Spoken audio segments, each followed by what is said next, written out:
बिस्मिल्लाहिर्रहमानिर्रहीम। अस्सलाम वालेकुम नाज़रीन, आप देख रहे हैं खुला सच। नाज़रीन, मैं इस वक्त स्टूडियो के अंदर मौजूद हूँ और मेरे साथ एक बहुत ही मशहूर और मरूफ सैयद हस्ती मौजूद है जो किसी तारफ़ के मोहताज नहीं है। और इनका नाम पूरी दुनिया के अंदर मशहूर है और अल्हम्दुलिल्लाह इनके मुरीदैन पूरी दुनिया के अंदर पाए जाते हैं और पूरी दुनिया के अंदर इनके मुरीदाना और बहुत ही अजीम सिलसिला अजीम ख़ानदान के साथ इनका जो शजरा नसब जाके मिलता है। मेरी मुराद है कि जनाब मोहतरम सैयद जवेद इकबाल शाह साहब। और नाजरीन, आपको यहाँ पे बताता चलूँ कि खुला सच न्यूज़ ये इसके बानी और चीफ एडिटर भी हैं और चैनल ऑनर भी हैं ये। नाजरीन, आज का जो हमारा प्रोग्राम करने का मकसद ये है कि इस वक्त हमारा मुल्क जो है ना ये बिल्कुल सैलाबी सूरत हाल से दो चार है। और अभी आप लोगों के सामने है सब कुछ और दिल खून के आंसू होता है जब हम ये वीडियोस देखते हैं और मैसेजेस वगैरह आते हैं कि बलूचिस्तान के अंदर जो है ना वो इंसानी ज़िंदगी का रहना जो है ना बहुत ही मुश्किल मुहाल हो चुका है, क्योंकि वहाँ पे हर तरफ पानी ही पानी ने डेरे लगाए हुए हैं, पानी ही पानी हर सू है। वहाँ पे माल मवेशी, औरतें, मर्द, बच्चे, बूढ़े, ख़वातीन, जवान, किसी को भी जो है ना वो रहने के लिए कोई खुशकी कोई ऐसी जगह मुयसर नहीं है। अगर जगह मुयसर है भी तो वहाँ पे खाने पीने के लिहाज से कोई भी चीज़ इस तरह से अवेलेबल नहीं है कि जिस तरह से हम अपने घरों के अंदर रह रहे हैं और आज़ादी के साथ खा पी रहे हैं, आज़ादी के साथ उठते हैं, सोते हैं, बैठते हैं, पहनते हैं।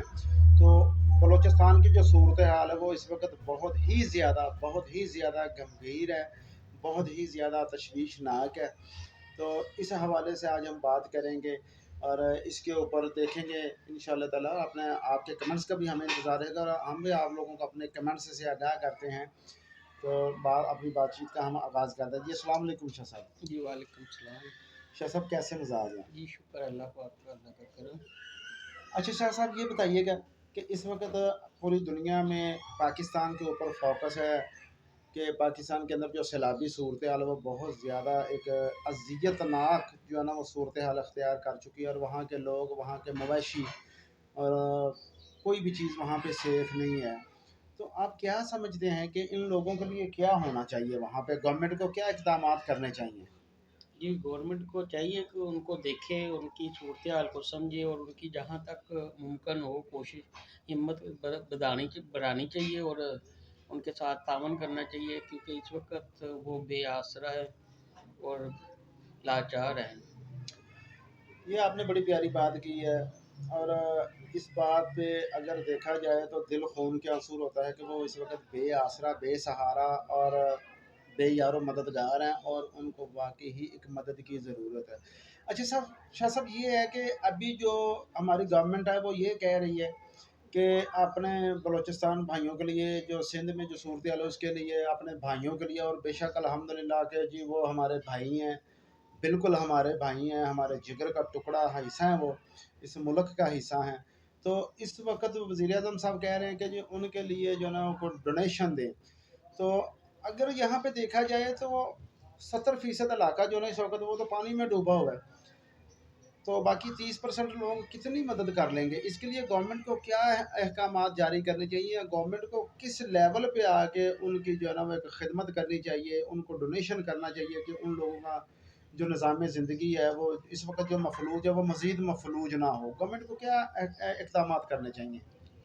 देखें जी, अगर वज़ीर आज़म ये कह रहे हैं तो वज़ीर आज़म, अल्लाह ताला ने एक निज़ाम बनाया हुआ है, हर एक बंदे के ऊपर एक सरबराह बनाया हुआ है।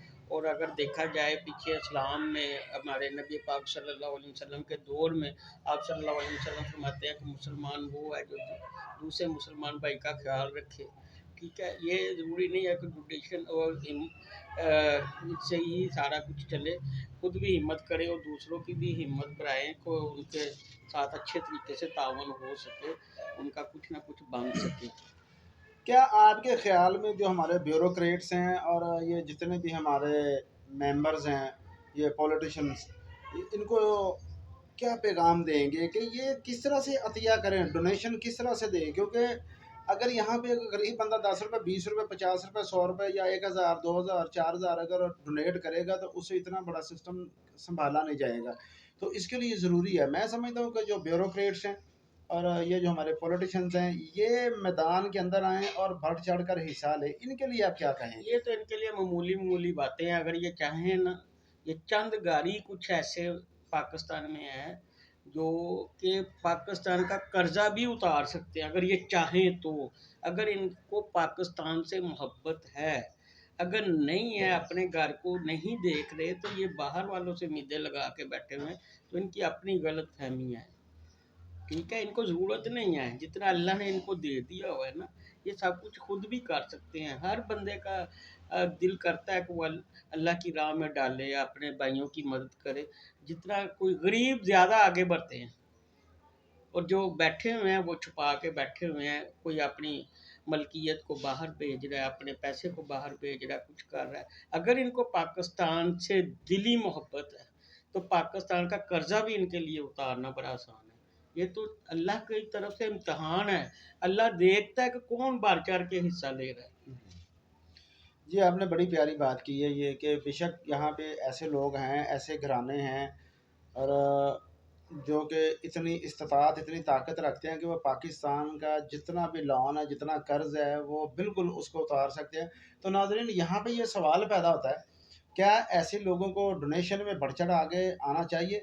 बिल्कुल आना चाहिए। अगर ये 10-20 रुपए आवाम से उम्मीद रखेंगे, मैं ये नहीं कहता कि आवाम डोनेट ना करे, लेकिन जो मज़दूर तबका है, अगर वो अपनी ताकत, अपनी हिम्मत के मुताबिक 10 रुपए, 20 रुपए, 50 रुपए, 100, 1000, 2000 दे रहा है, तो भाई फिर ऐसे लोग जो मुखय्यर हज़रात हैं पाकिस्तान के अंदर, जिनको पाकिस्तान की इस धरती ने अमीर बनाया, पाकिस्तान के इस निज़ाम से वो अमीर हुए, तो क्या अब इस मुसीबत की घड़ी के अंदर वो सिर्फ़ गरीबों के 10-10 और 20-20 रुपए के ऊपर आस लगा के बैठे होंगे कि ये लोग डोनेट करेंगे तो हम जनाब आगे भेजेंगे? नहीं। बिल्कुल जनाब, यहाँ पे ये पॉलिटिशियंस जो हैं, इनके लिए वाज़िया मैसेज है, वाज़िया पैगाम है कि जिस तरह आप दरवाज़ों के ऊपर घरों में से वोट माँगने के लिए आते हैं और एक मजमा इकट्ठा करते हैं, वहाँ पे जनाब अपना जमे गफ़ीर के अंदर अपना मौक़िफ़ बयान करते हैं और उनका मुतमिन करते हैं। तो जनाब ये है वो घड़ी कि आप जो वहाँ पे जमे गफ़ीर मुख्तलिफ़ जगहों के ऊपर इकट्ठा है। अब वो लोग आपके इमदाद के मुंतज़र हैं, आपके जुमलों के नहीं, आपके मौक़िफ़ के वो मुंतज़र नहीं हैं वो। बल्कि अगर आपके मौक़िफ़ के मुंतज़र हैं भी, तो आप किस मौक़िफ़ के मुंतज़र हैं कि आप उनको कहें कि जनाब हम हाज़िर हैं, आप हमारे पाकिस्तानी हैं, हमारे भाई हैं, पाकिस्तान का हिस्सा हैं, हम भी पाकिस्तानी हैं, हम आपके भाई हैं, तो भाई ही भाई का बाज़ू होता है। तो जनाब यहाँ पे पॉलिटिशियंस के लिए ये स्पेशली मैसेज है कि जनाब सबसे पहले आपको पब्लिक के 10-20 छोड़ के अपनी जेब से डोनेशन करना पड़ेगा, और पब्लिक जो डोनेशन करे वो भी है, और लेकिन शकील साहब, मैं जी, आपकी बात काटूँगा माज़र के साथ, और ईमानदारी के साथ जिसका हक है वहाँ तक पहुँचना चाहिए। यहाँ भी मैंने देखा है बहुत सारे कारोबारी निज़ाम शुरू हो जाते हैं, जो इकट्ठा होता है वो भी बाहर चला जाता है, हकदार वहीं पे रह जाता है। अल्लाह ताला फरमाता है तुम जब देते हो तो अपने से नहीं देते, मेरे देने से देते हो, लेकिन उस तक हक हक पहुँचना चाहिए बंदे का। हकदार तक हक पहुँचना बिल्कुल। चाहिए। देखें जी, ये बड़ी प्यारी बात है। नाज़रीन, आपको यहाँ पे इस बात को थोड़ा-सा मज़ीद आगे लेके जाते हैं कि सबसे पहले बात ये है कि अगर आप लोग डोनेट करते हैं, डोनेशन देते हैं अपने भाइयों के लिए, कि जो हमारे बहन-भाई इस वक़्त लाचारी और मजबूरी की ज़िंदगियाँ गुज़ारने पे मजबूर हैं, जिनको दवाइयों की, ख़ैमों की, कपड़ों की, खुराक की, पैसे की और दीगर चीज़ों की ज़रूरत है, तो उनकी ये ज़रूरत कौन पूरी करेगा? हम करेंगे। लेकिन उसके लिए ज़रूरी है कि जहाँ पे डोनेशन देखिए इकट्ठी हो रही है, उस बंदे का ईमानदार होना ज़रूरी है। और शाह साहब ने बड़ी प्यारी बात की है जी, कि बाद में क्या होता है कि जनाब एक बंदा डोनेशन इकट्ठी कर रहा है, बाद में पता चलता है जनाब उसने अपना पैसा बाहर भेज दिया। जैसे कि पहले हुआ था, कर्ज़ उतारो मुल्क संवारो। क्या बना उसका आज तक? कुछ बना है? ये तनकीद है जी, मैं अपनी बिल्कुल रियासत के लिए मैं बोल रहा हूँ, अपनी रियासत, अपनी आवाम के लिए मैं बोल रहा हूँ। आज तक अगर उस पैसे का कुछ नहीं नज़र आया, कुछ नहीं बना, कर्ज़ उतारो, मुल्क संवारो, वो पैसा किधर गया? कोई पता नहीं। तो कहने का मकसद ये है कि अगर मुसीबत की इस घड़ी के अंदर कोई फंडिंग होती है, कोई पैसा इकट्ठा होता है पब्लिक अवाम की तरफ से या बैरून ममालिक हैं, वहाँ से अगर कोई डोनेशन वगैरह आती है, तो बिल्कुल उसको ईमानदारी के साथ वहाँ तक जाना चाहिए। अच्छा शाह साहब, यहाँ पे एक सवाल पैदा हो रहा है मेरे ज़हन में कि कुछ भिखारी लोग, मेरे सुनने में भी आया कि कुछ भिखारी लोग जो माँगने वाले हैं, उन्होंने भी अब उधर के इलाकों का रुख शुरू कर दिया। उनको पता है कि वहाँ पे जनाब डोनेशन हो रहा है और वहाँ से उनकी अच्छी खासी दिहाड़ी लगेगी। इस मैटर पे आप क्या कहेंगे? देखिए इसके मतलब बड़ी प्यारी हदीस है, अल्लाह के नबी सल्लल्लाहु अलैहि वसल्लम ने लानत भेजी है मांगने वालों पे। तो वो लानत इकट्ठी करने के लिए कहीं भी जा सकते हैं, लालची लोग हैं ना। और इसके अलावा तो वो हक तलफी भी करेंगे। अच्छा, इसके लिए आपके ख्याल के मुताबिक क्या प्रोग्राम होना चाहिए, किस तरह का प्लान होना चाहिए कि भिखारी जो है इनकी छांटी हो जाए और जो असल हकदारान है उन तक वो हक पहुंच सके? देखिए जी, बेकारी भी वो वहाँ पे पहुँचते हैं जिनकी सरबराही ऊपर से हो रही है, कोई ऐरा गैरा उठ के नहीं पहुँचेगा। यही कह रहे हैं, ईमानदार होना, शख्स ऊपर जो है ईमानदार हो। इनको सबको पता है चोर कौन है, चोर नहीं कौन। ठीक है, अगर पुलिस मुलाजमिन कहीं कहीं खड़े होते हैं ना रोड पे, तो वो दूर से पहचान लेते हैं ये बंदा मशकूक है, पहचाने जाते हैं ये। लेकिन सरबराही जो हो रही होती है वो खतरनाक है, वो उसको शह दे रहा है। ये जी नाजरीन, अभी आप ये गुफ्तगू सुन रहे हैं, मुलाजा फरमा रहे हैं, आपने सुना कि हकीकत बात है कि अगर वहाँ पे 20 लोग, एक मिसाल दे रहा हूँ मैं, बड़ी मिसाल दे रहा हूँ, अगर 20 लोग वहाँ पे आपके मुंतजर है ना, तो 40 तो भिखारी इकट्ठे हुए वहाँ पे, और उन 20 जो हकदारान हैं उनमें से किसी एक या दो को वो जो फंड है, वो डोनेशन जो उस तक मिले जाएगी, उस तक पहुँचेगी, और बाकी जो है वो भिखारी और उनके पुश्तगीर वो खाएंगे। तो खुदारा हाथ जोड़ के कहता हूँ कि इस सिस्टम से बाज आ जाएं, इस सिस्टम को बंद करें और ईमानदारी के साथ हकदारान तक उनका हक पहुँचाएं। अच्छा साहब, शाह साहब, ये बताइएगा कि ये जो अभी सैलाबी सूरत हाल है, आप इसको एक आफत कहेंगे, और बेशक ये है भी आफत, लेकिन यहाँ पे अब जो पाकिस्तान के जो दोस्त ममालिक हैं, अभी तक उन्होंने अपनी जो ना डोनेशन के लिए खुद को पेश नहीं किया या पाकिस्तान का साथ नहीं दिया। इस पे आप क्या कहेंगे? देखिए इसके लिए यही आफत ही लाएगी। अल्लाह ताला जब नाराज होता है तो अपने बंदों को मुसीबत में फिर डालता है। हम लोग जो है ना भटके हुए हैं, अल्लाह को भूले हुए हैं, अपने ईमान से हम कमज़ोर हो चुके हैं, दीन की तरफ हमारी तवज्जो नहीं है, चंद पैसों में हम बिकने वाली कौम बन चुके हैं। मुसलमान कौन सा रह गया है? कलमा पढ़ने से मुसलमान नहीं हो जाता, कलमे में कायम रहने वाला मुसलमान हो जाता है। अगर वो कलमे में कायम है तो ऐसे सैलाबों से वो गुजर जाएगा, डूबेगा क्यों? अगर ईमान में कमज़ोरी है तो ये है, हमारी ईमान में कमज़ोरियाँ हैं जिससे अल्लाह ने रोका, हमारे नबी सल्लल्लाहु अलैहि वसल्लम ने रोका, हम वही काम कर रहे हैं। हज़रत इमाम हुसैन की लड़ाई किसके साथ थी? यजीद के साथ। किस चीज़ की लड़ाई थी? झूठ की, जना की, कुफर की।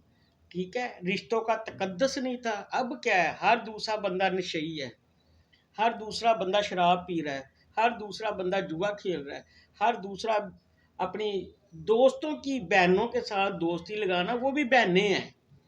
ठीक है, तो क्या है हमारा ईमान बाकी? अगर ये चीज़ें हमारी उस वक़्त ख़त्म नहीं हुई तो अब भी नहीं ख़त्म हुई। अभी भी हमारी लड़ाई यजीदियों से है। अब मैंने तो बड़े मुबल्लिग इस्लाम देखे हैं पीते हुए, बड़े मैंने देखा जाकर पीकर पढ़ते हुए, बड़े कवाल देखे हैं पीकर पढ़ते हुए। उनको कौन सी शरह इजाज़त देती है, शरीयत इजाज़त देती है? पाकों का नाम लेने से पहले जो पीकर पढ़ रहा है, वो कौन सा जाकर है? जी वो बड़ी कौन सा मुफ्ती है? वो कौन सा कवाल है? वो कौन सा नात खान है? नात खानों की तरफ आ जाएं, वजू है या नहीं है? क्या कर रहे हैं वो, स्टेज पे क्या कर रहे हैं? अल्लाह को भूल गए हुए हैं, सिर्फ पैसे को अपना ईमान बना लिया है। अल्लाह के नबी ने फरमा दिया सल्लल्लाहु अलैहि वसल्लम ने, एक वक़्त ही ऐसा आ जाएगा पैसा ही इनका ईमान होगा। तो ये वो वक़्त आ चुका हुआ है, आखिरत में इनका कुछ हिस्सा ना होगा। जदीद से लड़ाई थी, वो शराब नोशी करता था। अब ये जो दूसरा तीसरा बंदा शराब नोशी कर रहा है, वो यजीद नहीं है। हर दूसरा तीसरा बंदा अपने अच्छा बहन बिल्कुल, भाई से। जिस चीज़ की शरीयत के अंदर ममानत की गई है, शरीयत में मना किया गया है, और पाक अहले बैत के पाक घराने ने जो है ना वो वहाँ पे कुर्बानियाँ पेश की, वो कुर्बानियाँ पेश करने का मकसद यही था कि शरीयत से हट के जो भी अफ़ाल अक़वाल है उनको नहीं माना जाएगा। तो इसी के ऊपर जो है ना वो पूरे का पूरा कुंबा शहीद हुआ, आपके रफ़क़ा, आपके जो जानिसार थे वो शहीद हुए। बिल्कुल आपने बड़ी प्यारी बात की है कि इस वक्त जो है ना कलमा पढ़ने से नहीं, कलमा दिल से तस्लीम करने पे और फिर अकल के साथ उस पे कायम रहने कायम से रहना ईमान चाहिए। जो है ना कायम होता है।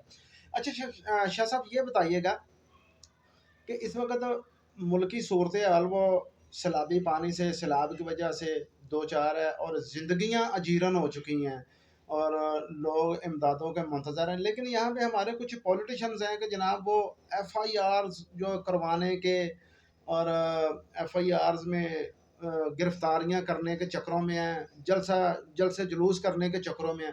तो इस पे आप क्या कहेंगे? इन सियासतदानों के हवाले से क्या कहेंगे आप? बात वही आ जाती, दुकानदारी है ना, दुकानदारी चमकानी है।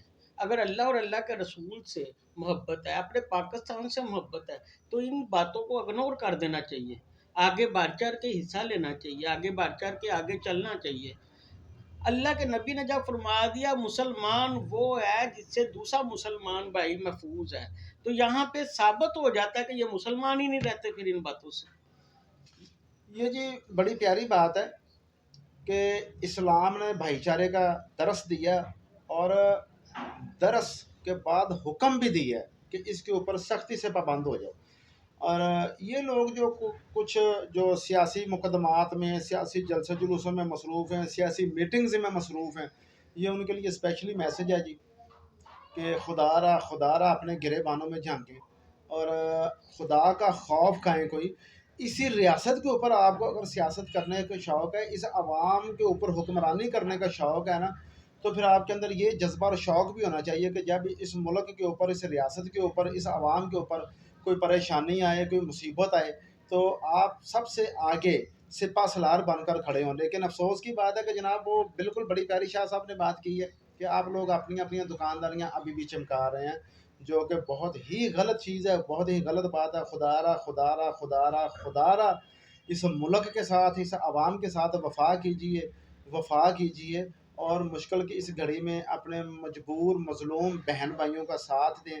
और भाई आप इन्हीं के वोट से मुंतखब हो के आप असम्बलीज के अंदर आते हैं, तो आज उनको महफूज मुकामात मुहैया करें, उनके खाने पीने का, उनके दवाई दारू, उनके रहने का, ये तमाम मेडिकल के यानी कि इस लेवल के ऊपर जो ना उनको जो फैसिलिटीज़ अवे जो दरकार हैं, रिक्वायर्ड हैं, उनके ऊपर काम करें, उनको सहूलियात दें।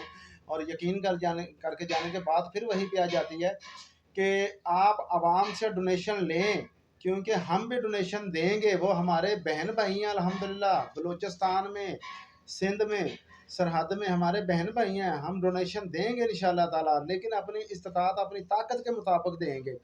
तो भाई हम आपसे मुतालबा करते हैं, बल्कि मैं ये ओपन चैलेंज देता हूँ कि अब पता चलता है कि कौन जो पॉलिटिक्स कर रहा है और कौन खिदमत कर रहा है। मैं चैलेंज देता हूँ जी तमाम सियासतदानों को, मेरा चैलेंज है। जिस तरह से आप टीवी चैनल्स के ऊपर बैठ के तो जनाब अपनी अपनी दुकानदारी से जाते हैं, अपनी अपनी दुकानदारी लगाते हैं और वाकई ही सियासत करते हैं। तो अब आए इन्हीं टीवी चैनल्स के ऊपर आए, मैं चैलेंज देता हूँ और आके ऐलान करें कि जनाब मैंने ये डोनेट किया, मैंने ये किया, मैंने वो किया, मैंने ये किया। आए जी मैं सब सियासतदानों को चैलेंज देता हूँ कि अब ये टीवी चैनल्स के ऊपर आकर ज़रा डोनेट अपनी अपनी अपीयर करें, ज़ाहिर करें ज़रा कि इन्होंने अपने बलोची भाइयों के लिए, सिंधी भाइयों के लिए जो ना क्या डोनेशन किया है।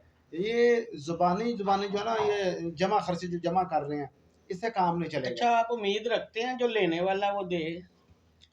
शाह साहब मैंने इसीलिए उनको चैलेंज किया है कि देखें अगर वो बैठ के कहते हैं कि जनाब हमने ये दे दिया, हमने वो दे दिया, हम ये दे रहे हैं, हम वो दे रहे हैं, तो मैं कहता हूँ कि ये मीडिया के ऊपर आके अगर अपने ऐलानात करते हैं तो आवाम को भी पता चले कि हमसे वोट लेने वाले, इस मुल्क पे हुक्मरानी करने वाले, हम पे सियासत करने वाले जो हमारे साथ मुल्क के साथ कितने सिंसियर हैं। मैं इसलिए चैलेंज दे रहा हूँ जनाब कि देखते चलिए, हैं कि अल्लाह हमारे ताला। MNAs MPAs जो है ना वो किस कदर डोनेशन करते हैं।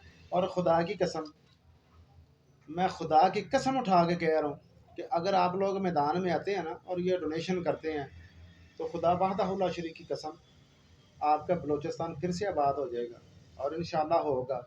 आपका सिंध फिर से आबाद होगा और इंशाल्लाह ताला होगा। इंशाल्लाह और ताला। इसके लिए आप लोगों को भाई अमली तौर पर इक़दामात उठाना पड़ेंगे। आए मैदान में, मेरा ये चैलेंज है और मैं देखता हूँ कि कौन कौन अब इस चैलेंज को कबूल करता है। बतौर पाकिस्तानी मैं चैलेंज दे रहा हूँ जनाब, मुझे पाकिस्तान समझे, मैं पाकिस्तान हूँ और मैं आपको चैलेंज दे रहा हूँ, आए करें, ऐलान करें कि कौन एमएनए कौन एमपीए कितनी कितनी डोनेशन दे रहा है अपने प्रोटोकॉल पे या अपने दीगर जो मामलात पे, उन पे करोड़ों खर्च करने वालों, करोड़ों रुपए खर्च करते हो, अरबों रुपए खर्च करते हो, बेतहाशा खर्च करते हो। आओ आज इन दुखी मजलूम बहन भाइयों की खिदमत के लिए आगे आओ ना, ज़रा फिर देखते हैं। तो अभी नाजरीन थोड़ी सी बात और मैंने शाह साहब से करनी है, और बड़ी अब ये मज़े की बात है। अच्छा शाह साहब ये बताइएगा कि माशाल्लाह आप आले रसूल हैं, तो इस आफत से निजात के लिए कोई दुआ बताइएगा कि जो दुआ पढ़ी जाए कि अल्लाह ताला इस आफत को जल्द अज जल्द इस मुल्क से टाल दे, इसको ख़त्म कर दे। इसके मतलब अल्लाह के नबी सल्लल्लाहु अलैहि वसल्लम की एक बड़ी खूबसूरत हदीस है, जब तुम्हें कोई गम की खबर मिले तो फ़ौरन तुम अल्लाहुम्मा आखिरनी फ़ी मुसीबती व अखलुफ़ ली खैरम मिन्हा, अल्लाहुम्मा आखिरनी फ़ी मुसीबती व अखलुफ़ ली खैरम मिन्हा। ए अल्लाह इस मुसीबत को टाल, इसके बदल खुशी नसीब कर। इस दुआ को पढ़ना चाहिए, इससे हर आफत जो टल जाती है स्वाय मौत के। ये हदीस हम बात करें। शाह साहब आखिर में मैं आपसे रिक्वेस्ट करूँगा कि पाकिस्तान की सलामती और इस वक्त जो जहाँ जहाँ सैलाब की तबाहकारियाँ हैं वहाँ पे बहाली के लिए, और जो हमारे बहन भाई जो मजबूर हैं, लाचार हैं, उनकी ज़िंदगियों में फिर से खुशियों के लिए दुआ कीजिएगा। ये इंशाअल्लाह ताला अल्लाह पाक सब पे आसानियाँ पैदा फरमाए और इस मुश्किलात से निकाल कर आसानियाँ और बेहतरियाँ अता फरमाए, और मुसलमानों पे ख़ास अल्लाह पाक रहम फरमाए। मुसलमानों को कलमा तैयब पे कायम रहने की तौफ़ीक अता फरमाए, दिल की गहराइयों से कलमे पे कायम रहने की तौफ़ीक अता फरमाए, अपने मुसलमान बहन भाइयों से तावन करने की तौफ़ीक अता फ़रमाए, अपने पाकिस्तान से दिली तौर पे मोहब्बत करने की तौफ़ीक अता फ़रमाए और पाकिस्तान का सोचने की तौफ़ीक अता फ़रमाए। आमीन सुम्मा आमीन। आमीन आमीन। अच्छा नाजरीन, कमेंट सेक्शन के अंदर हमें ज़रूर बताइएगा कि आपको ये वीडियो कैसी लगी, और हमने जो मैंने जो अपने इस मुल्क के अंदर जो पॉलिटिशियंस हैं, मैंने उनको जो चैलेंज दिया, अब आपने हमें बताना है कि ये चैलेंज पे पूरा उतरेंगे या नहीं पूरा उतरेंगे। तो मेरी दुआ है कि अल्लाह ताला रहती दुनिया तक मेरे इस अज़ीम वतन को, इस अज़ीम रियासत को, इस इस्लामी ममलकत पाकिस्तान को शाद आबाद और हमेशा सलामत रखे, और जहाँ जहाँ भी सैलाब की तबाहकारियाँ हुई हैं, अल्लाह ताला वहाँ पे अपनी रहमतों का नज़ूल अता फ़रमाए, वहाँ पे बहाली हो, खुशहाली हो, तंदुरुस्तियाँ हों, और अल्लाह ताला आपको भी हमेशा नाज़रीन शाद आबाद और खुश रखे। मज़ीद नाज़रीन अपने कमेंट सेक्शन के अंदर हमें ज़रूर आगाह कीजिएगा, आपकी राय का हमें इंतज़ार रहेगा। बहुत शुक्रिया जनाब, अपनी दुआओं में याद रखिएगा। Thank you. अल्लाह हाफिज़।